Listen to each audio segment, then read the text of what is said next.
Happy Friday. Happy Friday to you as well. Yeah, I feel bad actually congratulating you on Friday because people will be listening to this on a Thursday. And they probably now have a tinge of jealousy. And I apologize for that, everyone. Well, retroactive Happy Friday right. when you're listening to this. They will have had a Friday too. It's just not simultaneous. Precisely. I am pumped to talk to you today. Are you? What's going on? I know what your week has been, so I'm excited to hear what you got going on, and I have some interest. I have some stuff too, so I think this will be an okay one. Awesome, thoroughly adequate.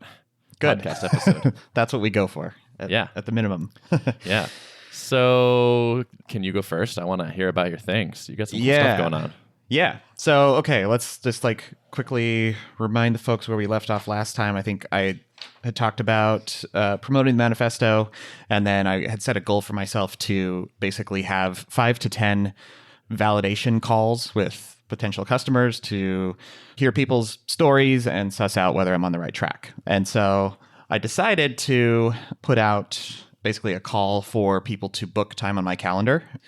I was actually not quite sure what to expect on a response rate for that because to me, it feels like a big ask to say, I want to talk to you for 20 minutes.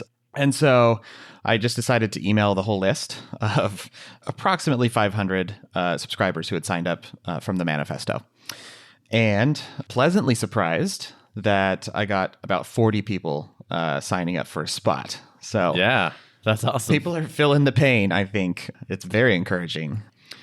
I made the decision to block only afternoons for these calls just because mornings are my most productive time. And if I want to get anything done, that's probably the time where it's going to happen anyways. That was savvy of you. Yeah. You're protecting your productive time. It's almost like you think about this sort of idea. You didn't want a whole bunch of interruptions during otherwise productive time? Exactly. Yep. Surprise that I'm thinking about that. Basically, I'm 1 week into these calls, and I have another week and a half to 2 weeks of calls to go. I think it comes out to 12 or 13 hours of conversations. So, wow. How many have you done so far? 14 so far. Okay. And what have you learned? So, a couple things. One is I was actually having a conversation with a friend before I started these, and she was like, "So, do you think you might just hear a bunch of people echoing back your same sentiments that you've shared in the manifesto?" And I was like, "That's a fair question. One way or another, I'm not sure if it's a bad thing, even if people do echo back. I mean, I'm assuming that a lot of people who signed up are listeners of this podcast, have read the post. I think it's in one way a good natural filter for only getting people through the door that are at least interested in what I've put out so far. I'm not discouraged by that, but I've definitely found that a lot of people's main pains that they feel with Slack are definitely in line with things that I mentioned in the manifesto. So in that sense, it's more just confirmation that the flaws that I've pointed out in chat are, resonating with folks. I mean, that's a point of learning, but not necessarily a lot of new information, I guess, from that perspective. One of the most helpful parts of these calls is the question of so what interests you about Level or, sort of the manifesto that I've put out. A lot of times people will have the one thing that really gets me about Slack is blah. And I think that one line alone is one of the most helpful parts of these discussions because that's sort of getting at the crux of the pain for them. And it does vary from person to person. What are some examples of that? Let me see. Let me go through. Let me just scroll through my doc there. I've been taking notes. Yeah, and did you have a standard set of questions that you asked people? I did. I'll just run through them real quick right here, and it's kind of evolved over time, as you might expect. So nice. That's good. Right now they stand at roughly find out what your company is, what's your role in that company, and just as a data point, about 6 of the 14 so far are people who are in a leadership position where I feel like they would potentially be in a position to influence a buying decision heavily about what tool to use. That's about roughly half are in that position and the other half are just software developers on a team or something. Are the team sizes generally on the larger side? They've tended actually to be anywhere from small team of 5 to 10 up to 30 is sort of the range that I'm seeing. So the next question after what's your role, I'm asking how large is your team because I want to factor that into the data as well. And then what tools are you currently using and when did you adopt them? And so I'm trying to gauge like, are you using Slack or some alternative? And most are using Slack. And then also like digging into like what's the balance between chat and email in your org and project management. So, and I'm finding that most people are saying like email only for like, company-wide announcements or something. It's like 99% Slack. Some are trying to balance pushing conversations that are async into project management, whether it's GitHub issues or Jira or something like that. But most seem to express that it's difficult to police that. And most of the time, conversations end up like half in Slack, half in project management. And it just takes a lot of diligence to transfer them over. That's actually a question that I occurred to me is like, are you thinking of, I know you're still sort of exploring the space, but are you imagining Level as mostly a communication tool, or is it partially also a project management tool, or is it both? Or it's interesting how the two sort of bleed together. Like when people talk about, I think Basecamp as a prime example of like some people think of Slack and Basecamp as competitors. I think of Basecamp as predominantly a project management tool with some communication functionality built into it at different points. Level will not be a project management tool, but I think it will need to either have some lightweight project management capabilities built into it and or integrate deeply with people's project management tools, whether it's just like being able to attach a conversation to a object that lives in a different system. Like, you could maybe attach a GitHub issue directly to a conversation, and maybe there's a two-way linking between the two so that, Level can be the place where you kind of hash stuff out, whether it's real time or async, and then that can be linked back to the original ticket or something like that. I think that's kind of how I'm thinking about it. So those are the kind of the questions I ask up front. And then from there, I've been taking it a bit more freeform. And I kind of ask like, why are you interested in Level? What problems do you want it to solve? What's working well for you with Slack and what's not. And usually people have a lot to get off their chest. So they just sort of riff on like, yeah, it's just the notifications. Or some people it's like it's impossible to find stuff and there's messages aren't joined together. So that's where people kind of just riff on stuff. Those answers sound along the lines of the issues that you had identified or you felt using Slack. Have people said things that have surprised you for that question? I don't feel like I've been too surprised yet.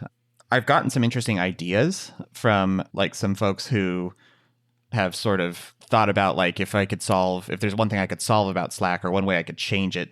And a few interesting ideas that I hadn't thought of have come out of that for sure. And that's not necessarily the point of this exercise, is to try to get people to like solve this problem for me, but it is kind of nice. But why not mind their good ideas? Yeah, exactly. And some of these folks are founders. Some of them are just like product-minded people who have, sort of been thinking about this problem too as they evaluate their own teams. So I think that's probably been the coolest part, in addition to just hearing like people's number one pain. Also just getting those occasional tidbits where it's like, I hadn't even thought of that before. One person talked to me and he was like, yeah, I've been listening to you talk about this on the podcast. And he was like, the one thing I didn't hear you talk about was being able to post rich information into it. And sort of like what I was just talking about, the linking of a GitHub issue, for example, to a conversation. For him, that was like a big deal, that he feels like conversations in Slack often lack context. And so being able to attach context in that manner, where it's like, instead of just seeing a link to a GitHub issue, if I can see a little card that previews what that issue is, that just provides so much more richness to the discussion. And then like, depending on how that freeform time goes, some people end up answering my optional follow-up questions, and sometimes I ask them myself. So, usually get into like, what integrations are you using and how is that working out for you? Most people have their source control, whether it's GitLab, GitHub, Bitbucket, whatever. Most have that hooked up. Most have CI hooked up. And I think continuous integration seems to be like the clear winner on usefulness for people. Like they like when it only notifies when a build fails or when a build transitions from failed to fixed. They feel like that's worth knowing in their flow, because if they get a failed build, they want to act on it quickly. So I think that's a good example of one that's more actionable. And then most of the time people kind of say like, yeah, the other ones are marginally useful. I usually mute them. They're sort of noisy. So that's one piece that I'm really still trying to think through, is like, what is the relationship between Level and external applications? And what's the best way to represent that information? Because I feel like chat channels are not necessarily the best place for notifications to live. Right. But do you want a full-fledged discussion when the CI reports that the build is broken? Maybe that should be a thread. Yeah. Maybe it's like you have a notification feed, and with a simple click or keystroke, you can like spin off a discussion with that notification attached to it or something like that. So there's your context, and discussion now lives in a thread that goes in your inbox or whatever. So yeah, that's interesting. Yeah. And then I sort of dig into like specific usage of Slack. Like, are people using the threads feature in Slack? And most people are like, that's not a very useful feature. We sometimes use them. It's hard to like institute using those consistently, which is sort of what I suspected, but good to hear. Like, I don't know. Yeah. Good to confirm that at least. That feature did not really cause threaded discussion to happen. Right. Anywhere I've been personally. Yeah. And that's been my experience too. So I was like, I don't know. I just want to make sure that maybe others out there are like, oh no, it's been working great and threads are solved. Right. Yeah, exactly. No, I don't think that's the case. No. But I'm glad you're checking. Yeah. Yeah.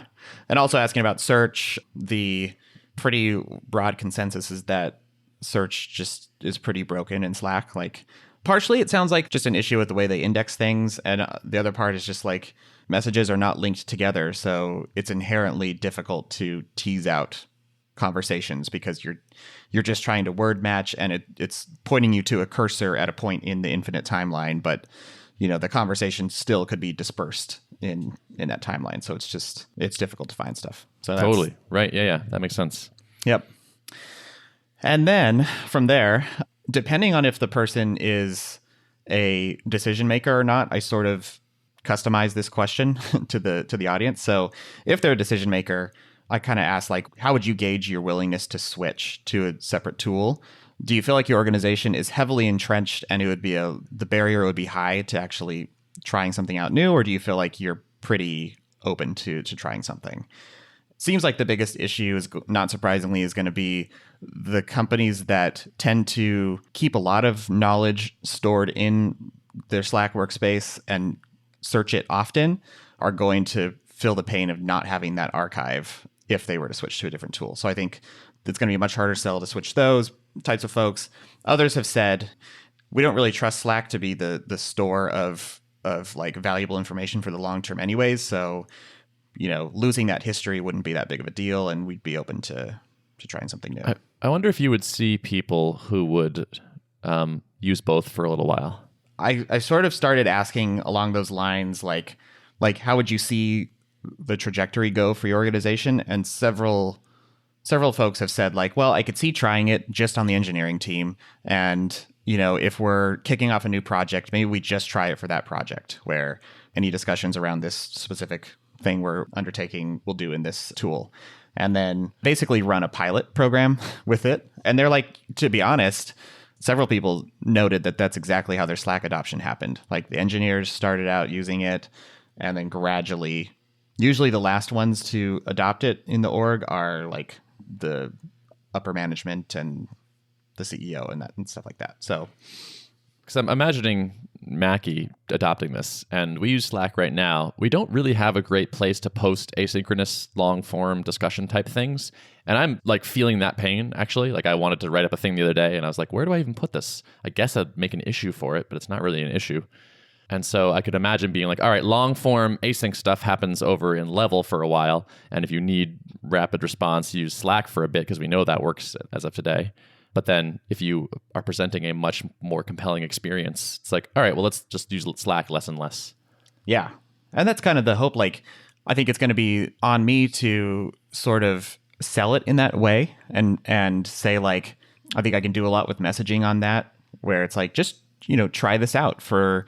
you don't have to ditch Slack wholesale yet. You can just try this out for a project or two, or just try it on your team, or maybe call it like start a pilot instead of like a trial or something. I don't know, like use wording that indicates that like this is not a big long-term commitment. Just the barrier's low, get in, try it, and prove it for yourself that it works. And don't take my word for it, basically.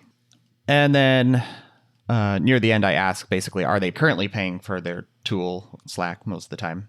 I would say I think only one person I talked to is not paying for Slack. So that sort of indicates to me that like paying for a tool would not be a big deal. And then I ask folks like, are they, which I probably don't even need to ask this question because it's been a unanimous yes, but I basically asked like, are you interested in chatting with me again once I have some like concrete mocks and flows to show you? And everyone has been like, oh yeah, happy to help anytime, reach out. If you want to just riff on ideas, you could talk to me. Like these are my early fans of the movement. So yeah. Plus, this is the exciting phase before any of the hard stuff actually happens. Right. Exactly. There's nothing easier than commenting on someone else's mocks and telling them how it should be better. Yep. Yeah. Totally. Love it. So how are you feeling based on those conversations? Overall encouraged. Yeah.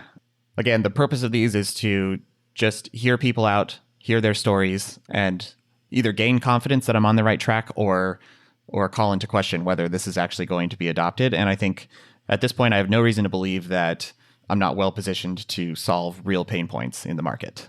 If I had to like be at all like critical or skeptical, like the one thing I might point out is that several people I talked to that were not in a leadership position, that were just developers on a team, expressed that, they read the manifesto, they found it to be interesting, and I asked them, has this come up in your company at all? Like, have you heard your coworkers expressing problems with Slack? And several people in that camp said like, no, I haven't, no one really brings it up. It's not, hasn't really come up.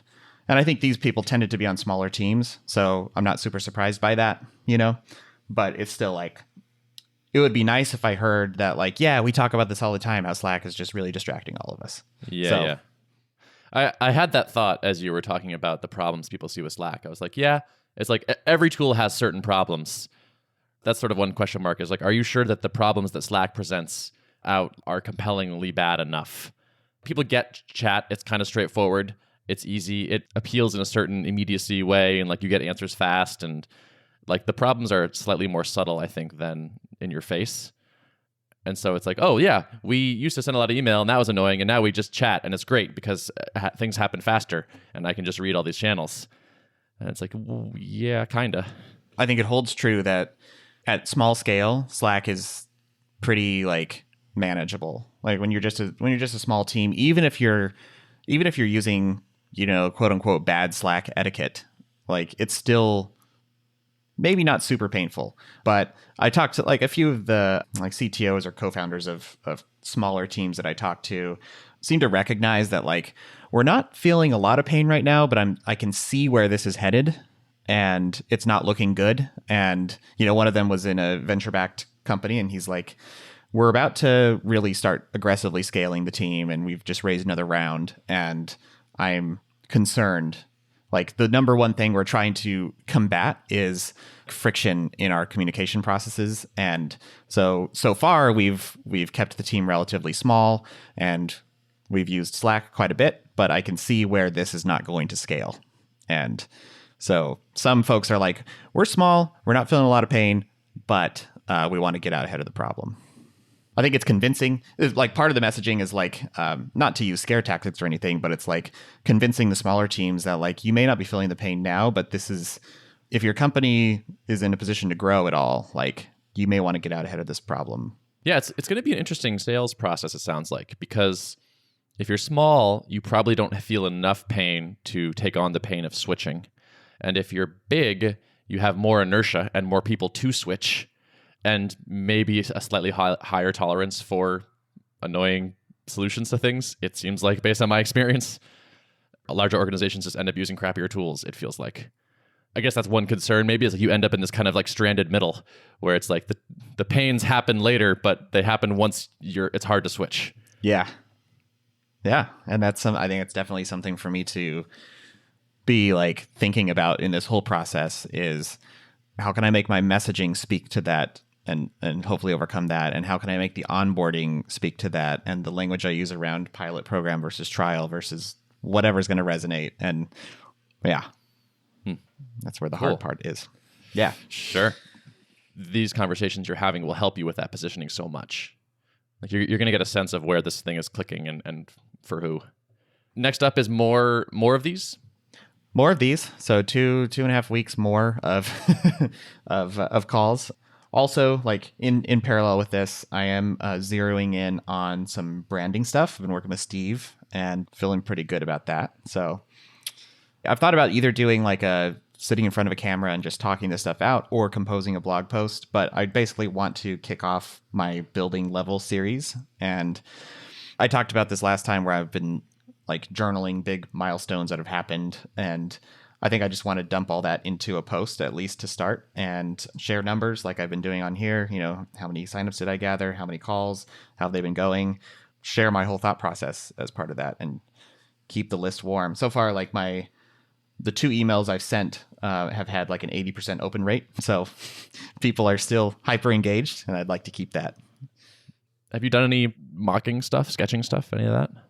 I have begun to do that. Yeah. I've been doing a lot in my notebook, and I've started to do it in Sketch. So a little bit more high fidelity. I don't think it has to go straight to high fidelity, but I've been dropping in like some of the brand stuff that Steve's been working on and just playing around with colors and placement and trying to take inspiration from tools actually that have extremely minimalist UIs. I'm a big fan of just minimalist interfaces in general. And I think a lot of the tools I've looked at, whether it's Slack or competitors, are super packed with a lot of stuff. So it's a fun exercise for me to play around with UI and figure out how much I can possibly strip away to make this a very like peaceful experience, both visually and the way the information's organized. So having fun with that. Yeah. You've done a handful of calls and you're going to do more and more. I imagine they're going to start to kind of run together. Like your last 10 calls will probably not be as valuable as the first 10. I wonder if it's possible to like have some new thing that you can do or show or ask as these calls go on. Yeah. I may reach the critical mass where it's like I think I've got enough information to go off of, and maybe I could even start showing some mocks or something to those later calls. And then when those go well, start asking for money. Yeah. So actually, I do want to circle back on that real quick because we talked about it, and I did debate it in my head, and I talked to Rob a little bit about it too, asking for prepayment. And both of our initial reactions was like, it feels early, but maybe that's not logical. Like, what is there to lose by asking for prepayment? So I debated it. I didn't feel like it was a totally like foregone conclusion which way it should go. My factors that I considered were like, I know I'm talking to a mix of different people. Only part of them are going to be decision makers. So it only makes sense to ask this of the decision makers and not just like random software developer on a team. It would be more compelling to ask this question when it's alongside something visual to display, like this is what the product's going to look like. And I also felt like I could get good enough information asking the questions of like, are you currently paying for Slack and willingness to switch? Like diving into those questions, I feel like gives me a lot of the information that I would get by asking for money, at least on this round of calls. So I think I probably still will do at least consider prepayments, but probably on the second round of calls where I'm actually showing concrete stuff. I just imagine like the last half of these calls, you're like, yeah, I have successfully enumerated some pains in Slack. People share these pains. The risk that I have made up a problem that does not exist is low now. But then it's like, my next risk is, do people actually really want to switch? Are they really interested enough? Is this solution the one that will solve these pains in their minds? Or is there some blocking thing that would prevent them from actually trying it? Like that's the next thing to sort of de-risk or to prove to yourself or validate. Totally. Well, that's fun. This is great to listen to. This is good radio. Good. I'm interested. I'm glad. Yeah. What's been happening in your land? Oh man, I am all kinds of stuff. I am slinging Haskell a little bit. That's been cool. I'm reading a book. Actually, I have a book recommendation. I'm going to show it to you. It's actually, is that flipped? Is this mirrored in your view? It is not. No. Oh, that's funny.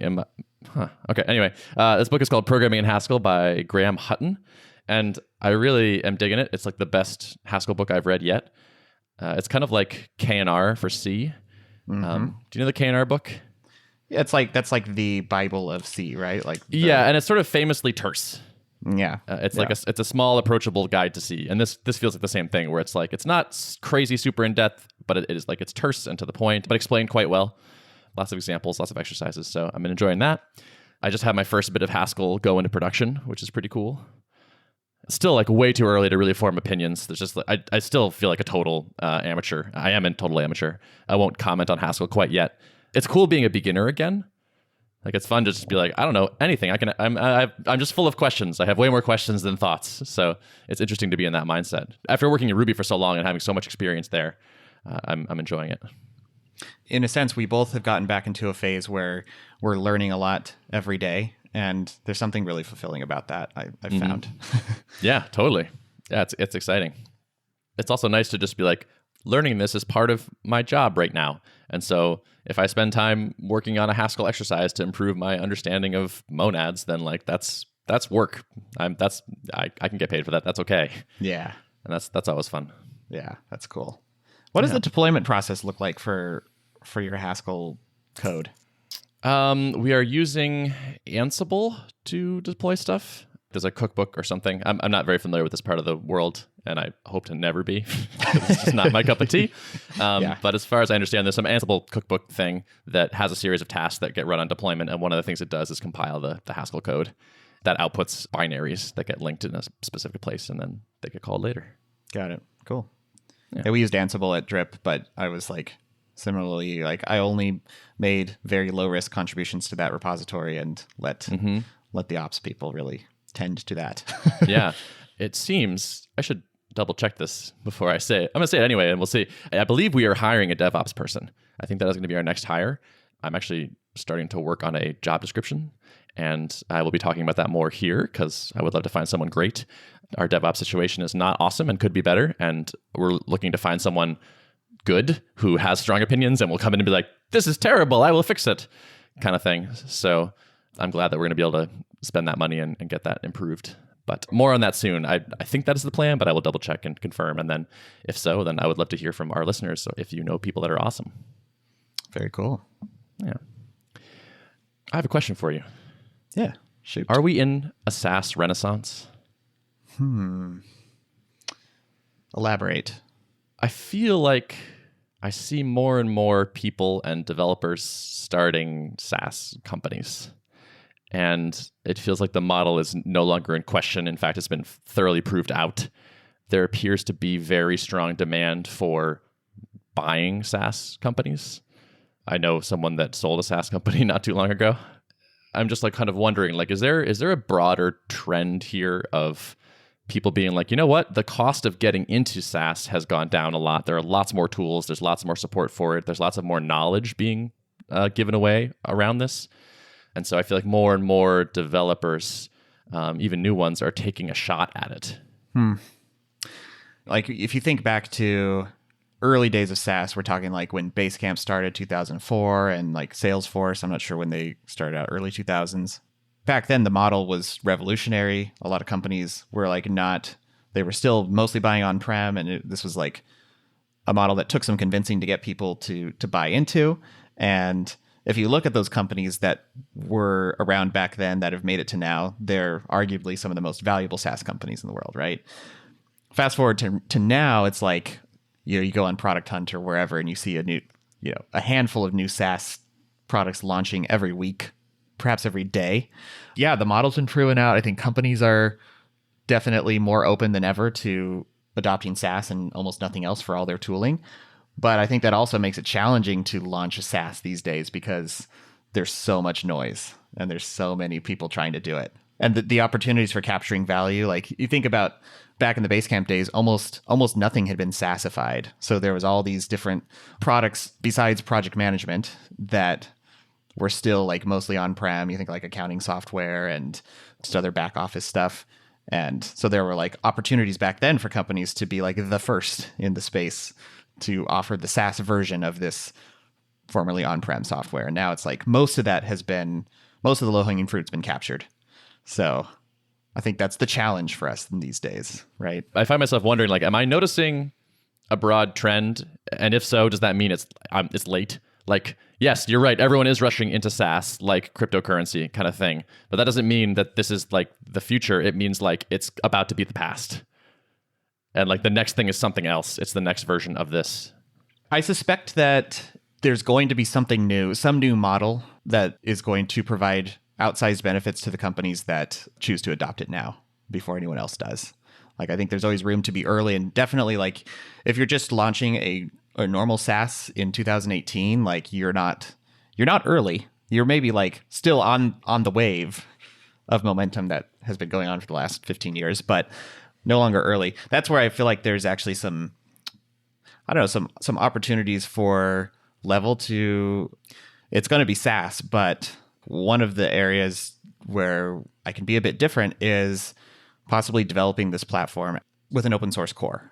And definitely wouldn't be the first to do that. There's GitLab and Discourse, two of the big ones that come to mind. Arguably, like, open platforms have a lot of benefits. Transparency, people can add on to them, and the community can participate. Perhaps that's part of the next wave. I don't know, but yeah, that's interesting. Yeah, thinking about it as kind of like there's a bit of a SaaS gold rush right now. It makes me ask myself, like, what will these people need? Like, what are you about to need tooling wise? Like, what kind of shovels and picks and things are you going to not want to build, but that you would rather buy? And is there an interesting opportunity in there? Yeah, you look at like what Stripe is doing with Atlas and like their whole growing suite of tooling around, like, we're going to make it dead simple for you to spin up a Delaware C Corp and get a bank account and get your Stripe account, start charging cards on day one. Like, they're definitely thinking in that direction, I think. Everybody wants to start a SaaS these days, so how can we make that easier? Right. And then what are the next things? Like user accounts, teams, subscriptions, credit card management, things like that. Like there are things that are a little further down that line that I think could be really interesting.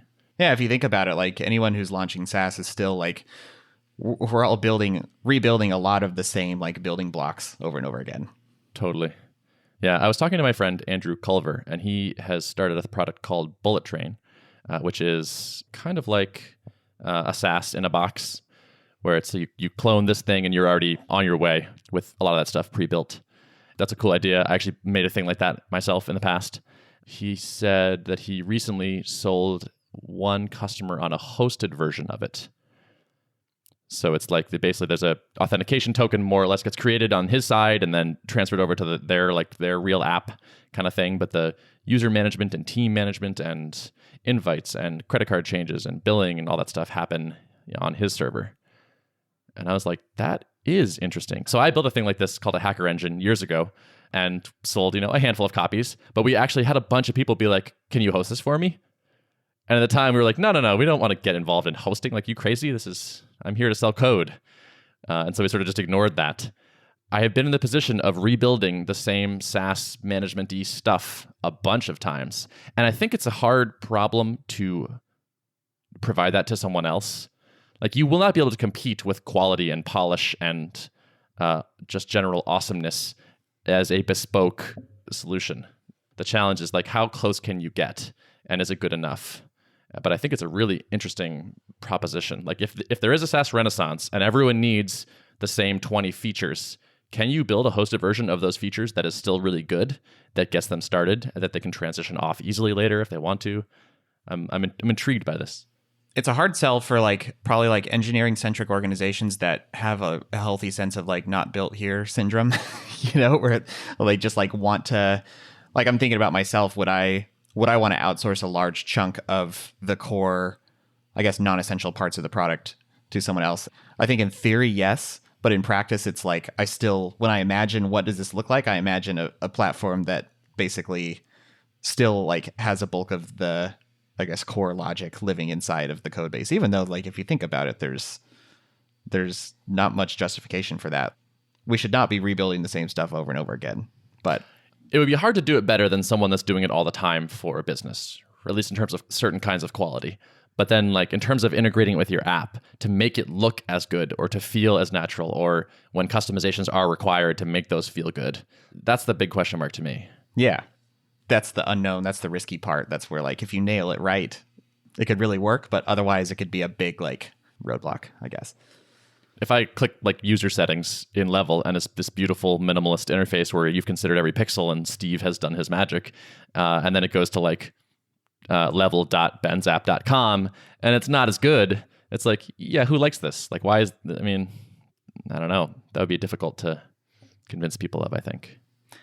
Weren't you talking before about some kind of SaaS around pricing or I don't know, pricing page? Pricing pages as a service or something like that. Yeah. Yep. And I remember thinking through this problem of like, what are the right boundaries for this? Like, is it an iframe you put on your thing, but you can still skin it to look good, or is it like a really nice API, sort of the Stripe approach, where like people can just, developers can just have a really easy time hosting a large part of it on their own, but it interacts with the API in just the right way, Right. Yep. Yeah. I think those are all like subtle, hard problems, but if you could solve them or like close to solve them, it could be really compelling. Yeah, I agree.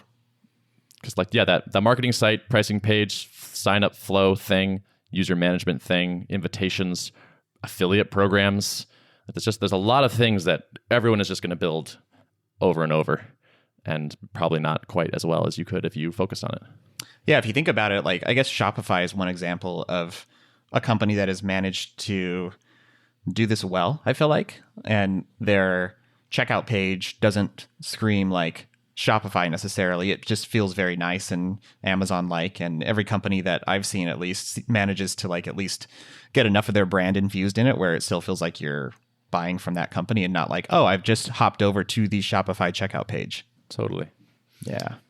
I mean, it might be one of those things where it's like, yeah, we have to, for every client, you have to hire a designer, or like have your designer basically reskin things to make it look really, really close to the same or something. But then it's like, well, if you do that, then I don't know. Like if you can be somebody's infrastructure at that level, then that sounds like a long-term relationship in the making. Yeah. Oh yeah. Think of the switching costs on that. Right. Exactly. Yeah. But I also then like you said, like I picture myself spinning up a new SaaS app, and I'm like, do I really want to outsource like these things? Am I really comfortable giving up that control and like leaning on a platform and then being locked in myself? It's like, it doesn't sound great. I know intellectually that this will probably let me go faster and there'll be less code to maintain, but the perfectionist, purist, do it myself, ignore the long-term pain, irrational side of me is like, yeah, but like I know I can hack together the Stripe form in a couple hours, and I'll have to come back to it 50 times over the next couple years, but whatever, like that's later. Yeah. And I don't know, I think things have progressed towards this direction that we're talking about overall. People have outsourced more to Stripe than probably they ever have any other payment platform in the past, before like this wave of Stripe and some of their similar competitors came about. And like at a certain point, the solution was just so elegant and just so drop in easy that we just kind of sort of collectively agreed, like, yeah, we're going to let Stripe handle. A lot of us outsource all subscription management to Stripe now, and so maybe we'll get there. It's a timing play probably of like, when are developers ready to actually accept that we don't need to rebuild all this stuff? That's a good question. Yeah. I mean, Stripe was such a nice improvement over what was there. I think you have to be there. You have to be able to be like, no, look, it's actually better. Like, yeah, you're ceding control, but look how much easier it has gotten. Look at the abstractions that are built now that you don't need to think about. That's cool. I mean, that's when it gets good, I think, or when it gets feasible. I agree. Cool. Interesting stuff. Well, thanks. All right, I got one more thing, and then we should wrap it up. Right. I just got turned on to a video series that is really great. It's on YouTube. It's called Adam Savage's One Day Builds. Okay. So Adam Savage of former Mythbusters fame. Mm-hmm. And he has these things called One Day Builds where he's like, today I'm going to build X. It's like a fancy light for my workbench, a custom tape dispenser, Excalibur sword. It's all over the place. And he just has this wonderful energy, and it's like fun to watch someone make something. And it's like all like making with your hands and chisels and files and screws and stuff. And it's like a nice change from the things I build. But it's fun to watch someone who's really excited about it and really awesome at it. So cool. Check it out. I will check that out. I also recommend one other YouTube series too that probably a lot of folks have heard about, but the folks at Basecamp have started putting out behind the scenes where the sausage is made type of videos. So Jason Free is spearing up like design decisions videos where they talk about like, this is how we do design reviews, and this is how we think about redesigning certain interfaces. And DHH has been doing them on specifically how they write software. So I found them to be pretty interesting. So is this the like rework and on writing software well? Are these like, yes, if I go to their channel and subscribe to that, am I getting what you're talking about? Yeah, I think they're calling the channel Getting Real, but I'm not sure what the URL is for that. Gotcha. Yeah, I think you're right. It is getting real. But Yeah. I found it. Cool. Well, thanks.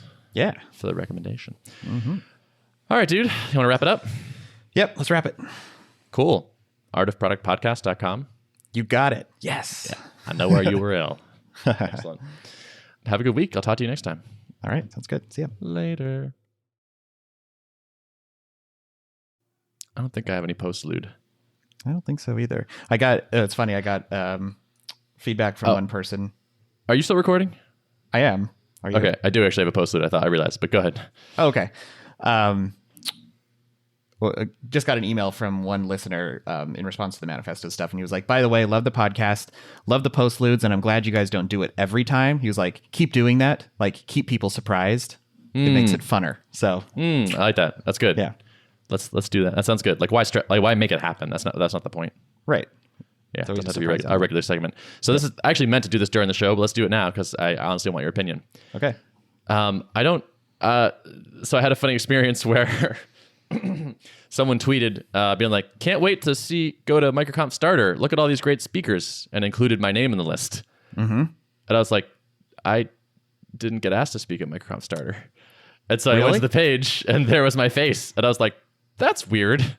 And so I emailed Rob and was like, hi, am I speaking at Starter? And he was like, oh, I think a miscommunication happened. And like, that might be left over from last year, or like we said we were going to ask you and then forgot or something. But do you want to speak at MicroConf Starter? And I was like, holy crap.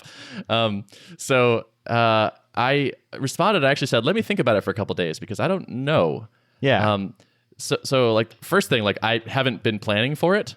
Right. And it would be in a month, I guess. So a little bit of time pressure there, but also but kind of more importantly, I don't know that I have a good talk in me right now. Like nothing jumped to mind immediately. Like, yeah, I did just spend like 9 months doing stuff, but nothing has coalesced into like a coherent talk in my mind yet. Yeah. And last time it was a bitch to get a talk together that I was happy with. Like it took so many tries. And yet I've heard that it was like very highly rated and one of the favorite talks of the conference. It turned out well at the end. Yeah. But I really felt down to the wire. Like this might suck. And it was a lot of stress. Yeah. And so I imagine I could make a pretty good talk. But I don't know if I could make a really good talk. And I have high standards for my own talks. And like I would, if I have a list of talks that I've given at MicroConf and it's one talk long and that talk is awesome, I would prefer that to 2 talks long and one talk is and one talk is awesome.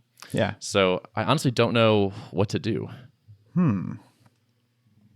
Also, I feel a little bit like disingenuous almost, where it's like, yeah, I could talk for 30 minutes about stuff I did, but I stopped doing that stuff. And I mean, so it's like, I don't know. I got a day job. I have a normal human job now. So like, I don't know. Yeah. Yeah, I know. It's like I feel like you almost have a compelling story to share about like knowing thyself and figuring out what the best path is. But I mean, the punchline may very well be like, you should not start a startup, which seems sort of subversive for MicroConf, but at the same time, which I kind of like. Yeah, I mean, at the same time, it's like there is some wisdom in that. Like, there's a lot of wisdom in that, and people like, I guess, figuring out what they're optimizing for, which you have done, and if it helps someone like get clarity on that earlier on, I still think it's valuable. You know, So that was kind of, I think, so Rob mentioned that. He was like, I think even if you just talked about what you did and what you thought was good and what was not as good, it would be a useful thing. Yeah. But I think so that to me is maybe a recipe for like not awesome, but if I had a point and it was kind of like know thyself and this is what matters and this is here's how to prioritize or things like that, I think that could be useful. I do too. And I think, I mean, there's some, like I'm picturing like a talk title for this, and it could be something like, you know, why I went back to a day job or something, you know, like, totally. And no one will expect that, and they'll be intrigued. And the punchline's not like you should not do a startup. It's just that like you shouldn't necessarily do a startup. And right. And my takeaway wasn't even like I shouldn't have done a startup or I won't do a startup later or any of that stuff. It was just like this combination of variables was not good for me. Yeah. Maybe there is something there. I think there is. I mean, I totally hear you on like, you know, you got to manage like how stressful is it going to be to pull this together? Do you feel like you can, like, are you too time constrained? Like, I know there's a lot of factors, but I do feel confident that you could pull together a good talk if you want to. Thanks. So. Yeah, it's like sequel syndrome. It's like you put out a really good movie, and everyone's like, "You got to make a sequel." And you're like, but can I capture that same lightning? Yeah. Okay, I'm leaning towards it now. Okay. Cool. I was leaning away from it before, but I'm gonna figure it out in the next couple of days. Cool. I think I'll actually be hanging around for Starter this year too. Cool. Nice. So yeah, it'll be fun to hang out.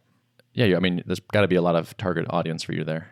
Yeah, and I like bought a growth ticket, but then realized like I think there's going to be a lot of like value in me just sort of hanging around the Starter crowd too, because that's the phase I'm back into. So totally. Yeah. Cool. All right. So you're going to be there. So Adam's going to be there too because he's giving a talk. Should be fun. All right. That sounded better. Cool. I'll think about it. Okay. All right. Cool. Thanks for your thoughts. Yeah, you bet. All right. Let's wrap it up. This is a long one. Yeah, I know. All righty. Have a good I'm one. officially hitting stop on the recording. Boom. Same. Stopping now.